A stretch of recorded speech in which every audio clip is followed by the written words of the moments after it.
I've actually had the pleasure of working with Michael for a lot of years.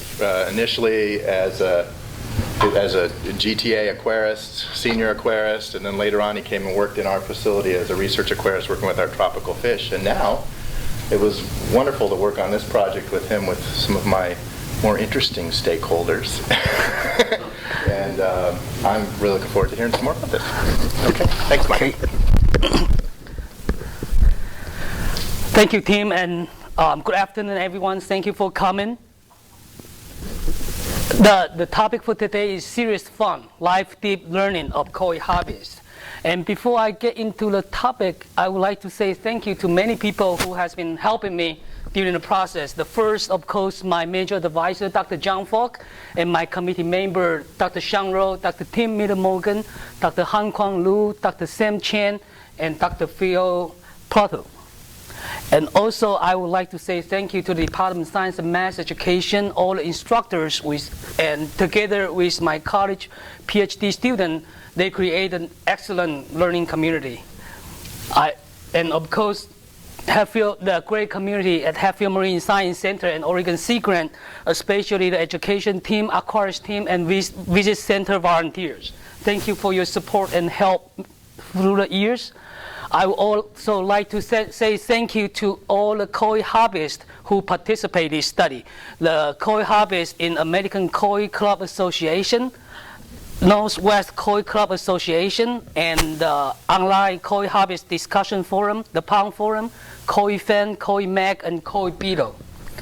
And of course, my family, I would like to say thank you to my grandmom, Liang Qiu Mei, my parents, and my father, Liu Jianfang, and my mom, Zhang Lihong, my two brothers, Liu Sixian and Liu Sihao, and of course, my wife, Bo Jian, and my daughter, Minky, and my son, Max, especially my wife.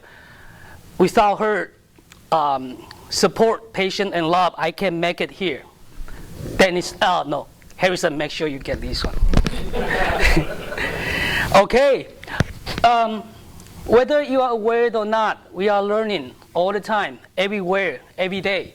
When we are talking about learning, a lot of people immediately refer to formal science education. And yes, indeed, we spend a lot of time through K through 12 in the college. Some people go to graduate school, and we also get some education for job training purpose. And since Dr. Shang Ro has been here for so many years, I believe a lot of you have aware of what we call free choice learning, which used to be called informal science education. This is kind of learning that people think they have major belief, they have major control about what to learn, where to learn, when to learn, how to learn, and with whom to learn, and from whom to learn. And when does this kind of, and for example, like you come into Hatfield, the visit center of Hatfield Marine Science Center, you learn about marine science. You come in here, listen to my presentation, you learn about CoA Hobbies learning. So this is kind of out of your, you are free to come in and out, and you control, if you have control over, you're gonna sit in here, or you just don't. And when does this kind of learning happen? All the time. If you live, actually according to Dr. John Falk and Lynn Deakin, for someone who live up to 80 years old, those time you spend in the classroom only occupy 3 to 5% of your waking hour. You spend 95% of your waking hour out of school, and of course you are learning. So among all kind of free choice learning, learning science in the museum, in the aquarium, you go reading book, reading magazines, watching TV. I'm specifically interested in hobbies learning. I myself have many hobbies. I think it's too many.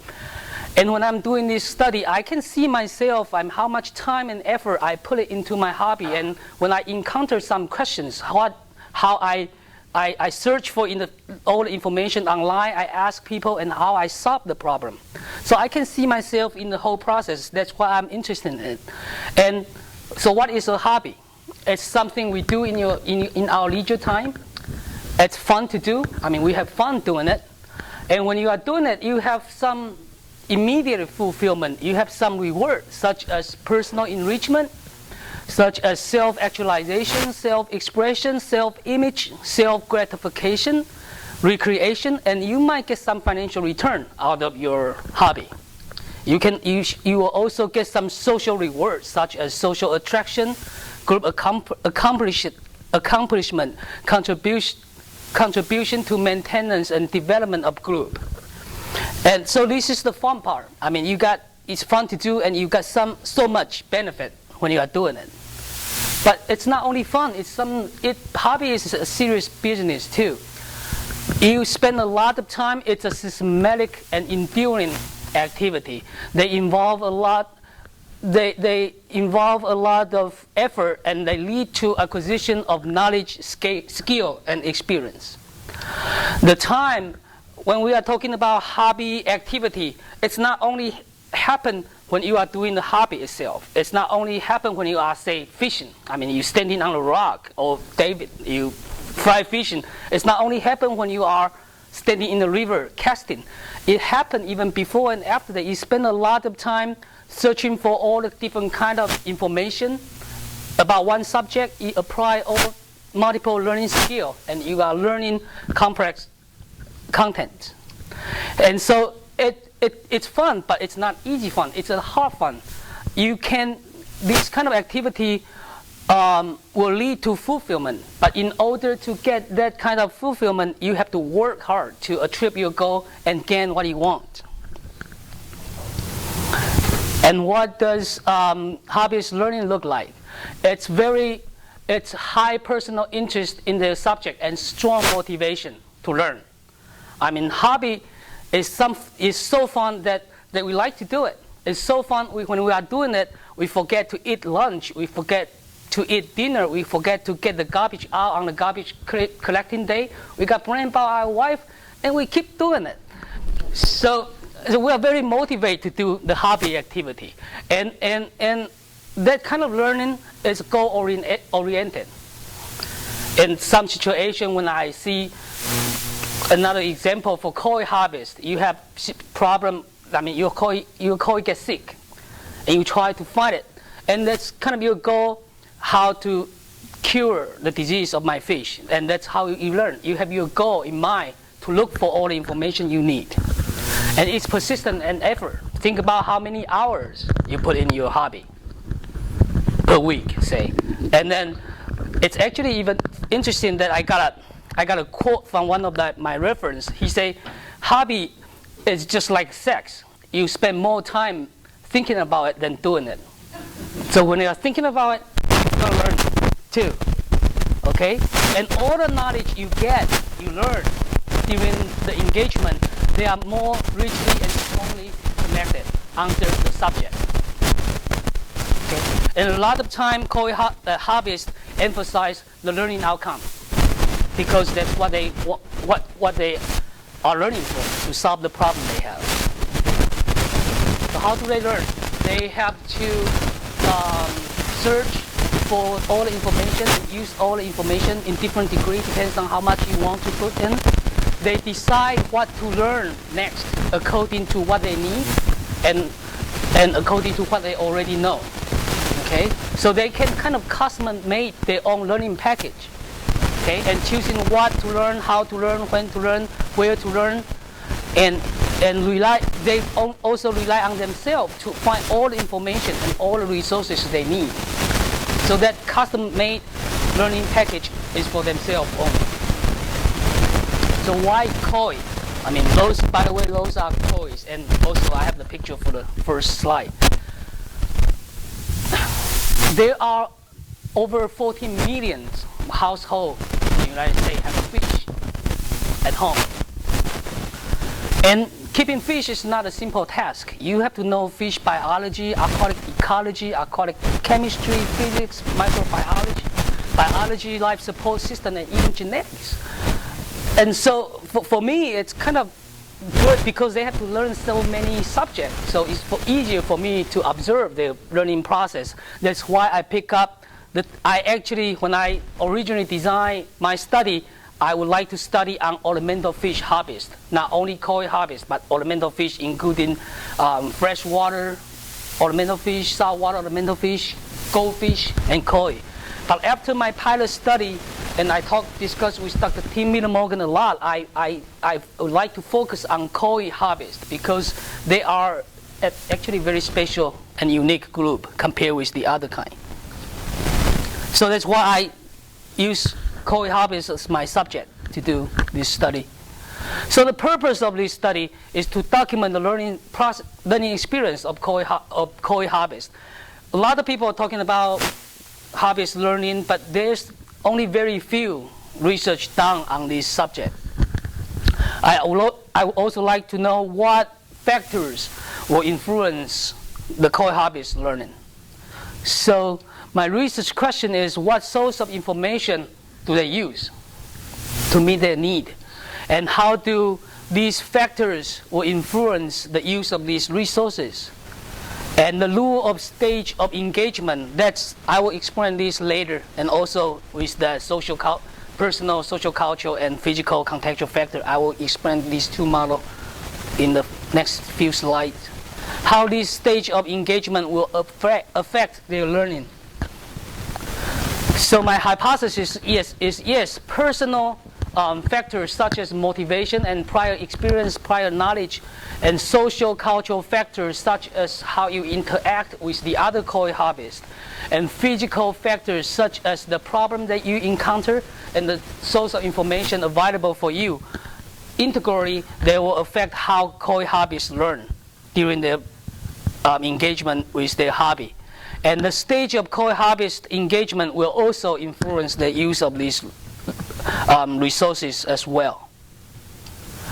So the contextual model of learning by Dr. John Falk and Lynn Deakin, this is my theoretical stint.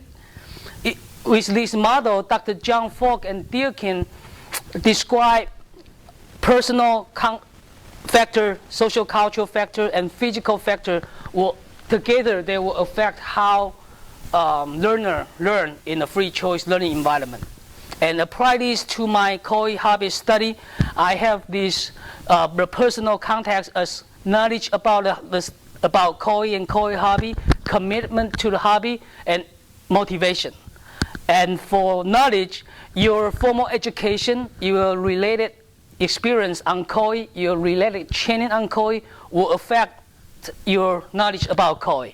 The commitment to the hobby, how much money and how much time you can spend into this hobby. Motivation, fantasy, achievement, and benefit. Okay, for social cultural factors, how do you interact with your family member while you are doing the hobby? How do you interact with friend and partner? How do you interact with the other CoA hobbyists when you are doing this hobby will also affect how you learn. Physical context, source of information available and reliable. And here I categorize those as 6. Source of information include internet, include friends and family member, hobbyist groups such as CoA Club, store staff. For example, you go to buy your CoA in Walmart and you got some information from them. Information from book and magazine, information from CoA show and CoA related workshop. Different situation when you encounter a problem about CoA disease, CoA variety, water quality, pond construction, nutrition, what kind of information you will go to. So together, all those kind of factors will affect how do CoA hobbyists learn. And here, the stage of engagement model is more about personal contextual factors. I adapted this model from Prochaska's stage of change model. Originally, he used this model to describe health management, people quitting smoke. Okay, and I kind of modify his model into this. So this is what it is. Mainly I focus only on stage 1, 2, 3, 4, and 5. And just to give you a larger picture, stage 0 are those people like most of us here. You don't have CoA. You don't have plan to have CoA in the near future. Okay, and then maybe something happened. You consider seriously to have CoA. you become the stage 1 people. You don't have CoA yet, but you really think about having CoA. Okay? And then you can drop the idea having CoA. Maybe when you are thinking about it, no, I don't have space for them. And you quit the idea, go back to stage 0 again. Or you can move further, you just go to buy some CoA or set up an aquarium at home or build a CoA pond in your yard. You become the stage 2 person. Stage 2 person, it's kind of difficult to have an operational definition for the stage 2 person. So Tim and me come out with an idea. We just draw a timeline at 3 years. For those people who has experience for only less than 3 years, we have them in the stage 2. In another word, it's kind of a newbie or newcomer for the hobby. Let's say it that way. And even you have, so when you are after the stage 2, you have several ways to go. You can, maybe you just try it and you don't think that's a good idea for you to have CoA. So you quit having CoA, you come to stage 5 to quit the hobby. Or you just have so much fun keeping it, so you just hold it, for the rest of your life. But you just hold it, you don't do anything special, you just enjoy the beauty of CoA, enjoy the beauty of the CoA pond or water garden. You are in the stage 3 as a maintenance. Or you can step a little bit forward, become an expert, which in definition I say, if you turn your CoA into a CoA show and win awards, or you breed your CoA intentionally, that's why I call stage 4 CoA hobbyist. And all of these can just drop the idea for some reason, health issue, relocation issue, they quit having the hobby. So they terminate the hobby. And for those stage 4 person, maybe they do it so well in the hobby, they would like to turn it into full-time or even part-time job. They become a professional. But I don't kind of look at these stage 6 in this study. For those stage 5 person, maybe something happened again, then they reconsider to have CoA again, and they can go through the whole process. And here I would like to have a special thank to my friend Brooke Young, who just passed away about 2 years ago. He was the one who inspired me for all the model. Eileen is here, Brooke's wife. The whole model, you can see Brooke's life. He goes through every single stage. That's how I come out with this idea. So I categorize my participants of this study into these different stages and see how they do in the learning perspective. And not only the stage of engagement, but I also look at the other social cultural factors such as interaction with family member, interaction with CoA club, partner and friend. And I also look at some physical contextual factors such as social information available and reliable, and also situation and problem encounter. So with my research question and my hypothesis in mind, I developed a questionnaire, which is very long. If you print it on paper, it's 11-page questionnaire. And then that contains 3 parts. The part 1 is kind of the engagement with the hobby. How many years have you had CoA? Do you join CoA Hobbies Club? Do you turn your CoA into a show? With this part, I can categorize the participant into different stages. Also in this part, I ask them, for example, if you have question about CoA Variety, which kind of social information you will look for. So I have 5 different kind of situation: CoA Variety, pond construction, water quality, nutrition, and disease. And I have 16 different social information for them to choose from. And not only choose yes or no, but they label it as they use this social information occasionally or regularly, or they never use it.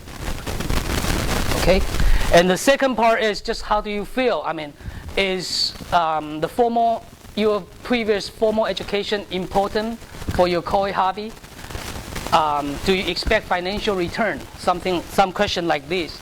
And the third part is kind of the important part is I call it CoA Quiz. It's basically 12 questions that I use to assess how much they know about the CoA and about their CoA hobby. And for the data collection, I distribute those questionnaire manually in Portland CoA Show and Bellevue CoA Show. I also attend some CoA Hobbies Club meetings in this area.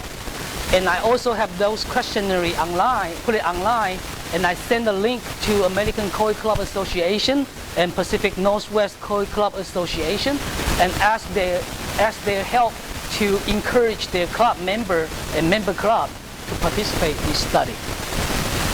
I also put the questionnaire, post an article on the online discussion forum, the Pound Forum, CoA Fan, CoA Mag, and CoA Beetle, with help of Dr. Tim Miller-Morgan. And since I do a behind-the-scene tour here at Hatfield Marine Science Center, so I actually randomly select 5 visitors who don't have CoA, who don't also plan to have CoA in the future. I ask them to fill the part 3 for me, so they as stage 0 participant. And in 4 months, I got 306 valid response. And also I have 5 stage 0 participants for my data analysis. And for the qualitative data collection, which means interview and field observation, I have people, from the CoA Club. I have met people that I met in the show, people that I met on the online discussion forum, and so I interview them in the CoA show, in the club meeting, or even in their house. So I have 12 CoA hobbyists interviewed during the process, and I try to have at least 2 hobbyists in each stage. So for my data analysis, mainly the dependent variable that I use is the score of CoA Quiz. And as I say, that's 12 questions and about how much they know, and I divide those questions into the same category as the question that you will encounter. So if you answer all the questions right, you got 41 points. And so you will see, later you will see how they do. And I call it the index of information source used generally. Remember I say I have 6 options for them to choose from. And they can either label it as they use it occasionally or regularly. So the score of this is from 1 to 16. From 0 to 16. If they check 1, they got 1. Whether they check it as occasionally or regularly, they are all in this category. And another index is the source of information used regularly, which only when they check, they use the information source regularly, then they will get a score from here. Okay. So just give you an idea, this again is the stage of engagement model, and just give you an idea how many participants I got for every stage. And you can see mainly they belong to stage 3 and stage 4. And I have only 3 in stage 5, only 8 in stage 1, which actually makes sense. I collect, as you can see, I collect those data from CoA show, CoA club meeting, and online mainly. That's why I get most of the people right here. Stage 5 and stage 1 is very difficult because they don't have CoA. How can I reach them? For stage 5, I'm just lucky. I know Irene, so she's one of them. And I met one in the Portland CoA show. And there's another one, for some reason, he probably heard the information from his CoA friend. And he participated in my online survey. Stage 1 person, they don't even have CoA yet. But those people they are considering about having CoA so seriously, even before they have CoA. They attend CoA workshop, they attend conference, they attend club meeting, they attend CoA show. That's how I can get them. So yeah, it's kind of skewed toward to this end, but that's because the way I collect my data. So this is one of the most important take-home message I have here. This is how they do in the CoA Quiz, as you can see.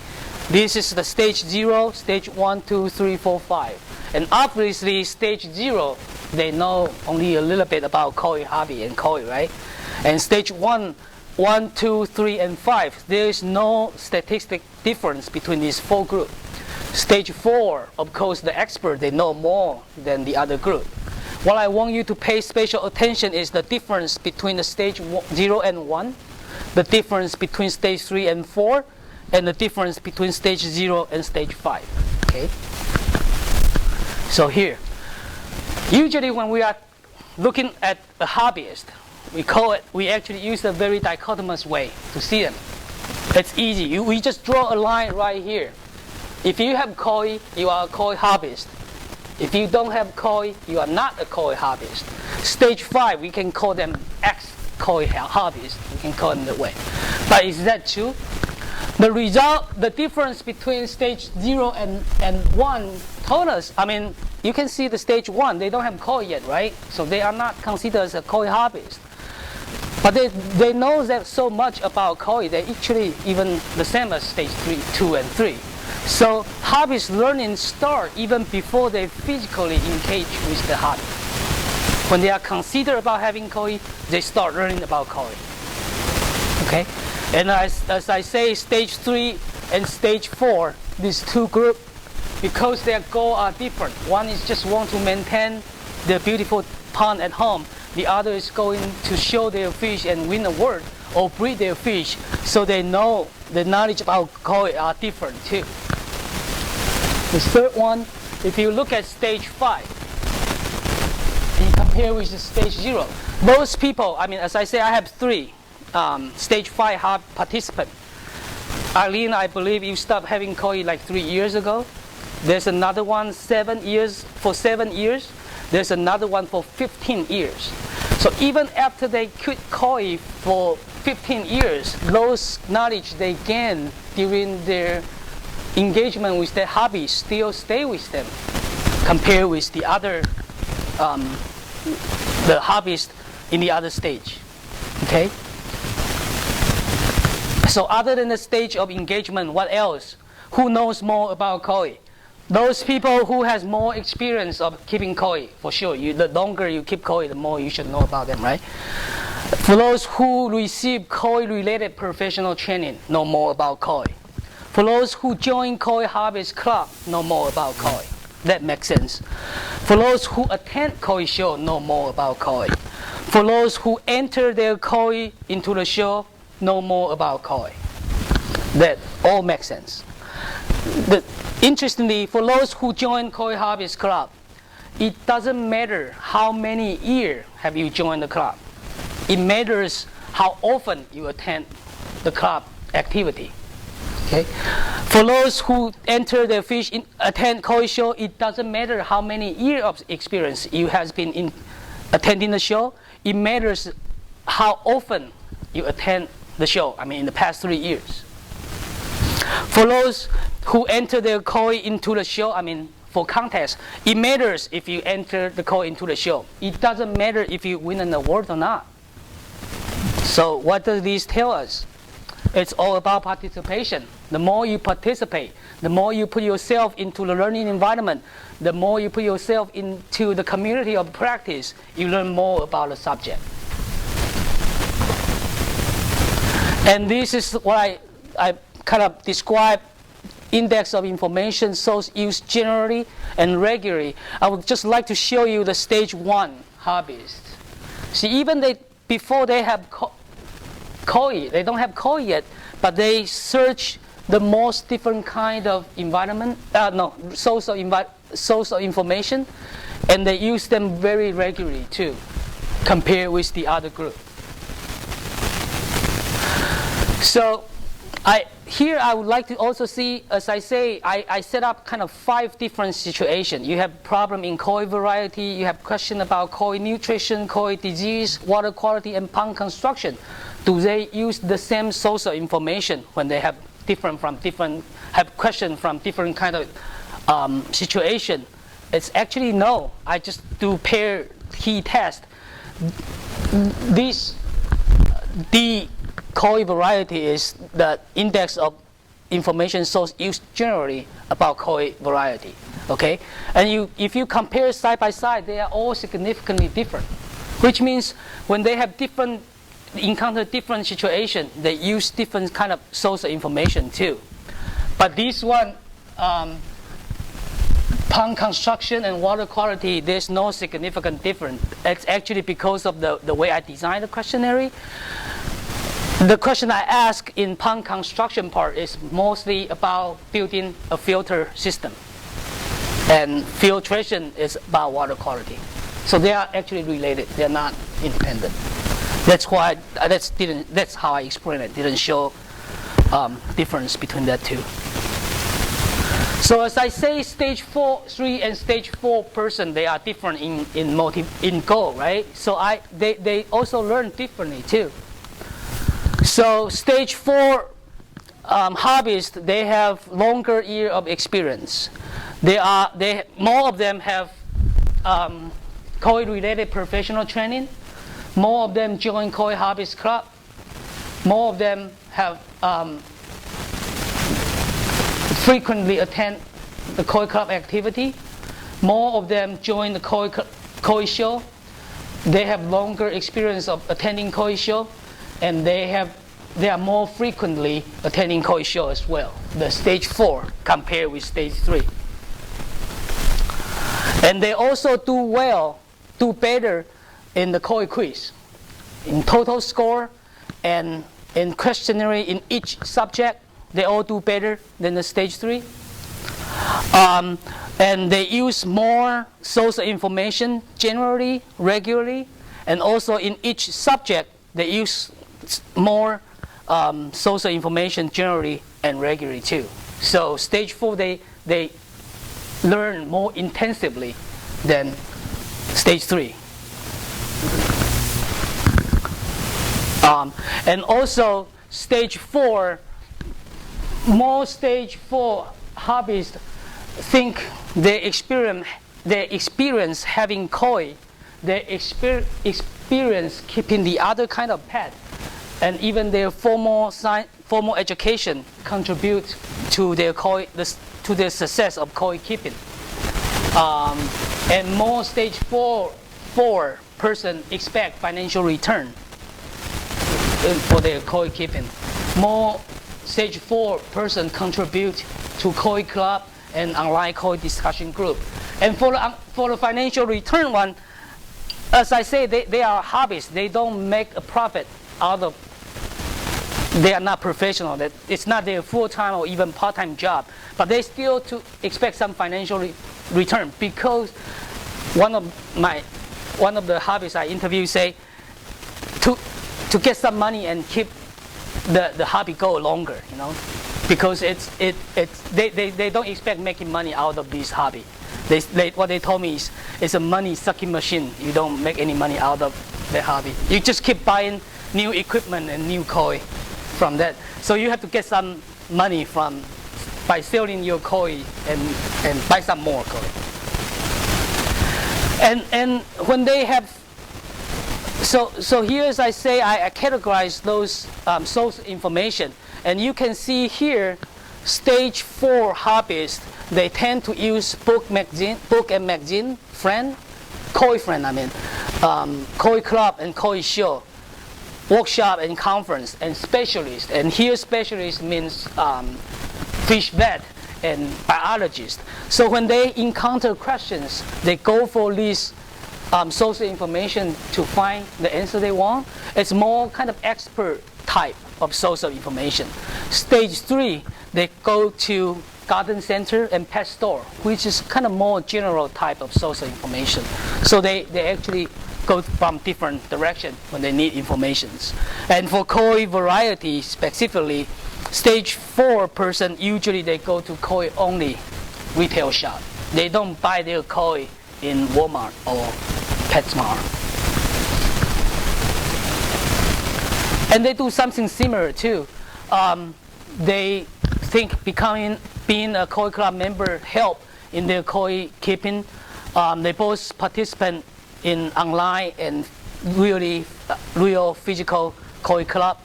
They both think they have proper income and time to spend in the hobby. And they both help and teach other CoA hobbyists doing the project. But interestingly, when they are working on their own project, they tend to work alone. They don't need someone else's help. And here I have kind of two cases. One is stage 3, the other is stage 4, and they actually behave differently. The motivation and goal are different. One is kind of more laid back. She called her ponds like water garden. She called herself is water garden person, and she called those who turn their koi into the shell koi person.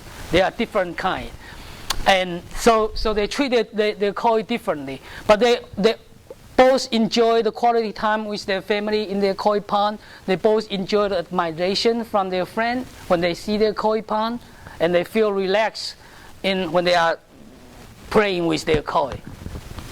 Okay, and showing and not showing their fish or not showing it make the big difference to these two. The source of information they both use multiple source of information. They both agree those information need to be verified, especially those information from online. And they use, okay, and finally I asked them about, so can you tell me about filtration system? Can you tell me about nitrogen cycle? The answer totally different. I mean, the degree of the complexity are different. And it's because they gain from the goal-oriented learning. Gary, the stage 4 person, he has a 1,600 gallon pond, and he has more than 30 fish in the pond. Okay, Ada have a 1,400 gallon pond. She have only 3. So for her, ammonia is never be a problem. I mean, she never have to worry about ammonia. So she never have to worry about filtration system. So when I asked her, can you explain what nitrogen cycle is? She says, oh, I know. Fish poop, they produce nitrogen waste, and then the plant will eat it. That's her answer. But when I asked Gary, he spent probably more than 5 minutes talking about all kind of different bacteria, and he also mentioned which kind of like filtration work better to get rid of something. So it's actually goal-oriented. One have to deal with overloaded fish. The other is just more natural type. So those are most of my results, and here is the conclusion. So how do they learn? The contextual model of learning explains them well. Personal, social, cultural. Personal, like what I mentioned, the stage of engagement, year of experience working with CoA. Those are, and together with social, cultural, physical, contextual factor, together they will affect how they learn. The stage of engagement model explains hobbyist learning well as well. Hobbyist learning start even before they physically engage with the hobby. The learning process and learning outcome differ in different stages. Those knowledge they gain during the engagement with the hobby will even stay with them after a couple years or even 15 years after they quit CoA hobby. And this kind of learning is situated. They happen in a specific environment. So it's about, they learn content from different contexts, and they participate in CoA Hobbies Club activity, CoA show with their CoA friend, and like those kind of CoA show work just like a community of practice. Inside they participate with all the activity in the community, and they learn during their participation of the activity as well. During the learning process, they seek for multiple sources of information. They verify all the reliability of those sources, and they acquire necessary information to solve the problem they encounter. This type of learning is self-motivated and self-direct. They have a very clear goal in mind. They spend a lot of effort and time during the engagement, and they apply multiple learning skills under different situations. So what's this study for?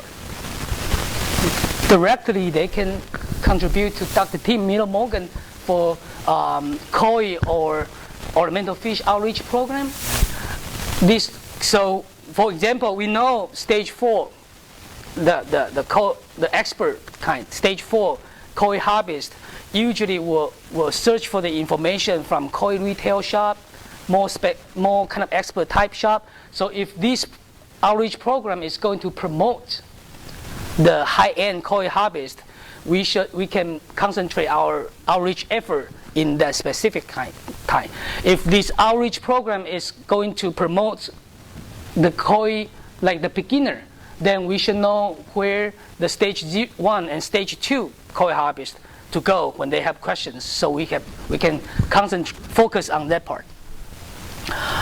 To the research on other kind of hobbies, as I say, a lot of people in the field of education think hobbyist learning is very important, but there's not many research done in this field. So my research can kind of provide a framework, including both quantitative and qualitative study in this kind of field. So they can actually, I'm looking forward to seeing a lot of research done in this field too. To the other type of free choice learning, these results show the contextual model of learning work in describing this kind of complex learning environment, and also it just help us to know one more kind of free choice learning instead of only in the science center and museum environment. To the formal science learning, I applied quite a few learning theory which originally developed for the formal science environment, but I actually it explained well in hobbyist learning and free choice learning too. So I would like to kind of incorporate these two kind of formal science and informal science education environment and see what we can get. Here's kind of an example that I hope the result can contribute to formal science education. I don't know if you guys are familiar with project-based learning. It's basically a teaching strategy that in the beginning of the quarter, that the student kind of pick up a topic and they do a project. And while they are doing the project, they learn about the concept in this course. And by the end of the quarter, they present their final result. So when I see the project-based learning, I can actually see my stage of engagement model here. So for me, if I look at the process of project-based learning, the first teacher tells the student you have to find a topic of your interest and do it, right? So they search for the project topic, they decide which topic they are going to work on, and they start working on the project. And so this is stage 0, search because you know nothing about it. Stage 1, you decide to do the project. Stage 2, you start to do it. Stage 3, 4, and 5 represent different level of expectation. Stage 3 person, you just want to pass it. Stage 5, they have higher expectation. They would like to do it very well. Stage 4. And stage 5, they can't even make it through it. They just quit. So something like that. Traditionally, we think you learn while you are doing, right? So we try to maximize the time after stage 2. But these results tell us you learn a lot too, even before you start working on the project. When you are searching for a project, when you are making decisions which project you are working on, you are learning, and learning dramatically if that happens. So I hope this kind of result can also provide formal education some hint or some inspiration, and then together formal science education, informal science education can contribute to to the scientific literacy of our community. So I think that's about it, and thank you. Yes, George. That is spectacular. You created a hammer that you can hit all kinds of things. What I'd really like to see is creativity is what the conditions is very much creativity. So I guess how copy the prevention of the person moves from nothing to creativity. I would like one day to just now,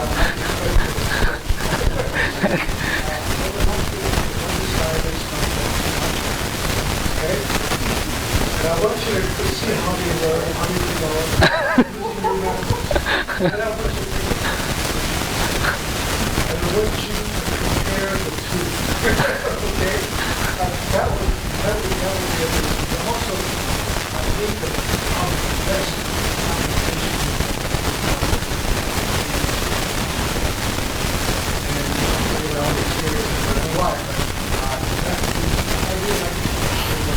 Thank you, George. John.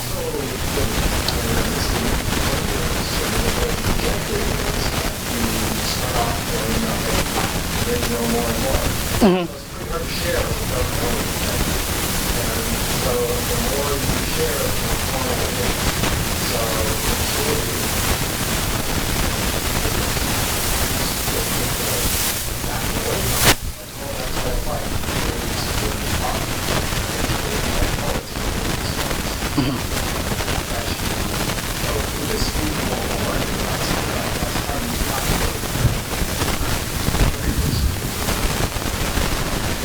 Yeah, actually, all the learning starts informal learning. I mean, in the very beginning of human life, there's no school at all. And you learn from your experience, you learn from following your parents.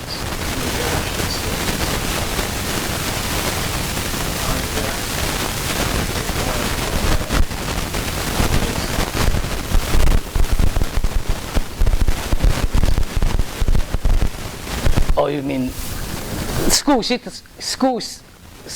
system, if you look at, I mean, if you're talking about, I mean, compare school system and the CoA hobby, yeah. If you don't like it, walk away. I think it's also interesting that at each stage along the way, the goal changes. Right? That's also part of it. It's not just informal and informal. The goal changes, the way you learn changes, Yeah. and your expectation of what Change too.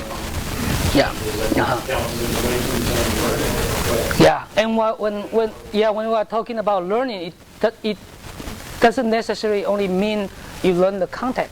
You also learn the way to how to learn. I mean, so when you are in stage 2, not only you learn about CoA, you also learn about which kind of information, source of information is more reliable. That's also the way you learn during the process too. So yeah, the goal change, the way you learn change. Sean say, yes. Interesting the approach you've taken to this. Do you see something? It's interesting in terms of how general the learning strategy is. Do you see something specific about employing hobbyists in learning methodology or in hobby? Is there something that sets them apart from other learning groups? If you want me to say from the other ornamental fish group, money. Especially for those stage 4 person. I was in CoA show at Portland. I interviewed a guy from Texas. You can tell he's the rich guy from the way he talked. And he told me, I'm sorry, young man, but to be honest, this is not poor man's game.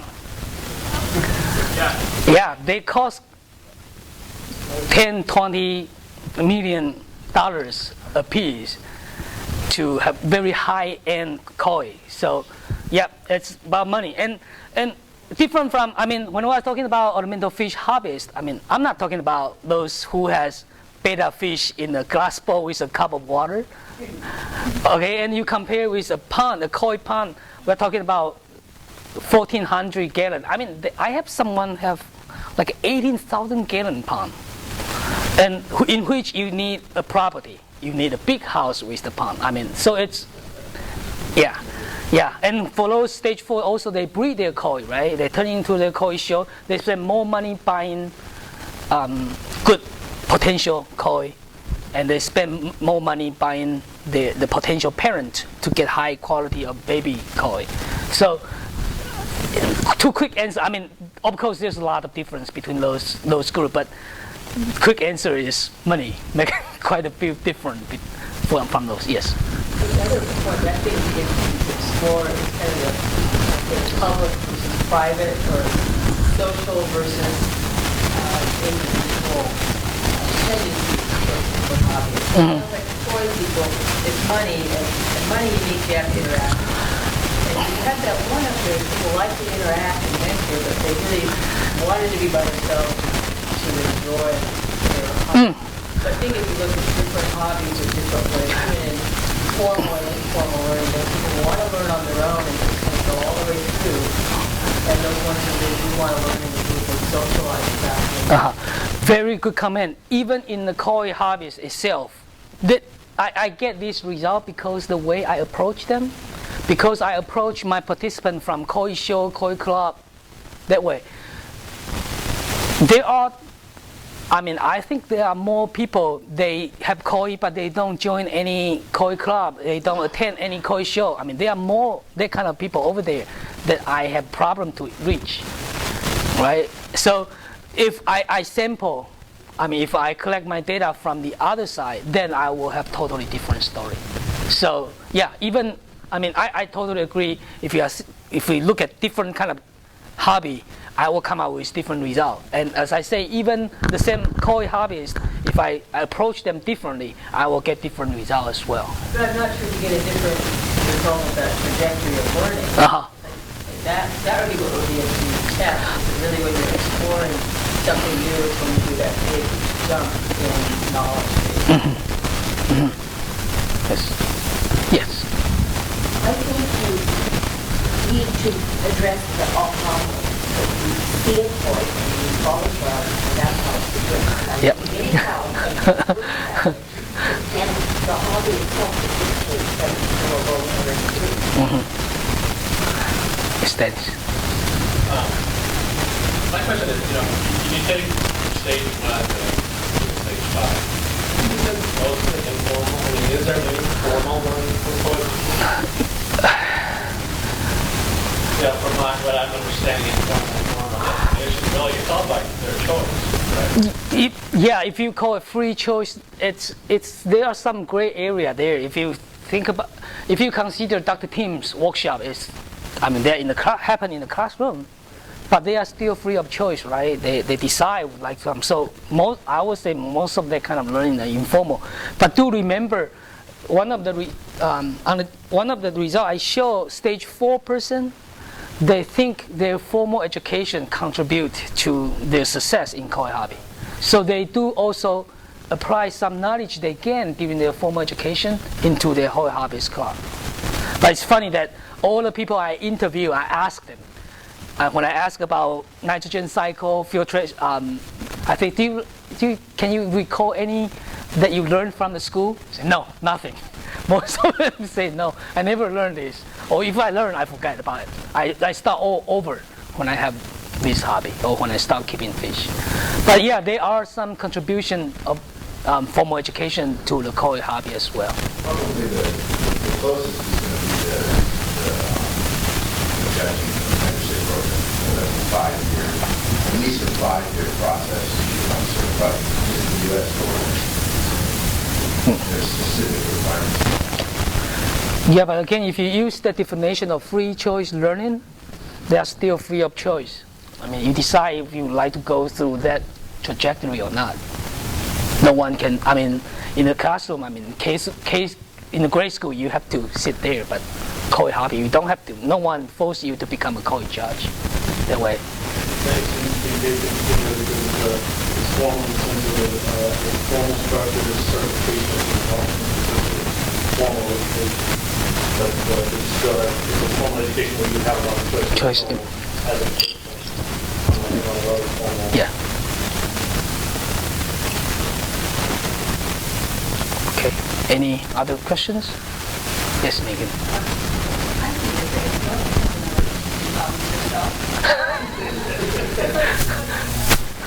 Because you're inviting your own hobbies, your own learning hobbies.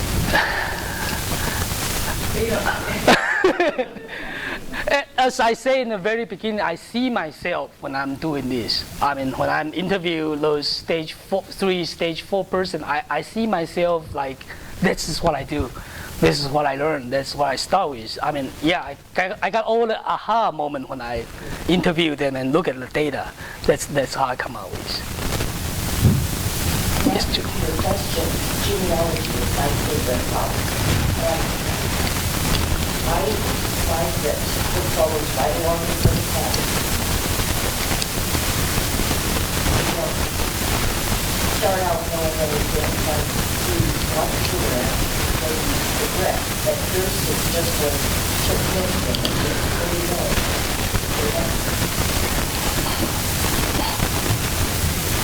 Yes, George. You asked if you had any questions. question on the prototype. If you want to take care of the fish, was there anything that you needed to involve on what we did? What stage did you get, at what stage, what experiences have you had? What has motivated you to accomplish more in the future? Yes, several. The most obvious one is that when they encounter problem, especially fish disease, when fish start dying, they say, I have to solve the problem because I don't want my fish to die. So they go online, they search for all information, they ask people, that's kind of push them, they have to learn because they don't want to lose the fish. And the other kind is the aha moment. There's one, I interviewed him, I know him from the internet. He's in Florida, and I just call him and I interview him a lot. He said he has been thinking about keeping koi for more than 15 years. He started collecting books about koi keeping for 15 years, but he doesn't have time to do it. But when he started, he would like to have a water garden instead of, showing fish. So when he started, he expected to be at stage 3 instead of stage 4. But because there's no koi club in his area, so he participated in online koi discussion forum. And those people there keep talking about different variety and showing picture of how beautiful those koi are. All of a sudden, he changed his mind. He just would like to show his fish too. And he would like to drive like 8 hours just for only to show his fish because there's no koi show in his area. And so he's like, just like, when I see those beautiful koi, I would like to have something the same quality as they have. And then he changed his way over to the stage 4 instead of stage 3. So yeah. Yeah, I kind of question that. So, having worked with koi people, we know that, like you said,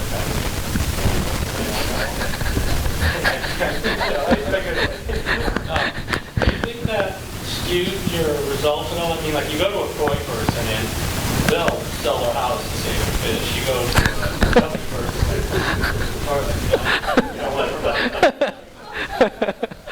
but does that skew how they learn? You know what I mean? It's like koi people are like this gangbusters to learn. Oh yeah. Oh, not. Like that? Yeah, not only what kind of animal they have. Even the same. Oh, they learn. They learn differently. Do they want to learn? Yeah. Yeah. They have to. I know it's funny. Not necessarily. The Ada stage 3 person I interviewed, she doesn't. She paid nothing for the koi. She got a koi from her friend. Her friend have those koi spawn in the spring, and they got zillions of them. She have to get rid of. And so for them, koi is just like for those people have dog. Some people like to have pure breed dog. Some people will be happy just with a mix or something. And depends on how you look at that animal. The value of that animal to you is different. So the time and the money and the effort you're gonna spend on that hobby is different too. Not necessarily all about money, but yeah. So what's the next hobby you're going to read? I don't know. Actually, there are some more interesting things that I'm going to do is cross-cultural comparison. Koi originally from Japan, and I would like to see how Japanese or even Asian people, look at this hobby. And all the culture, the learning style are different, or they also different even in the hobby too. That's my next step for this project. Not ready to jump into the other hobby, but I would like to see more from here.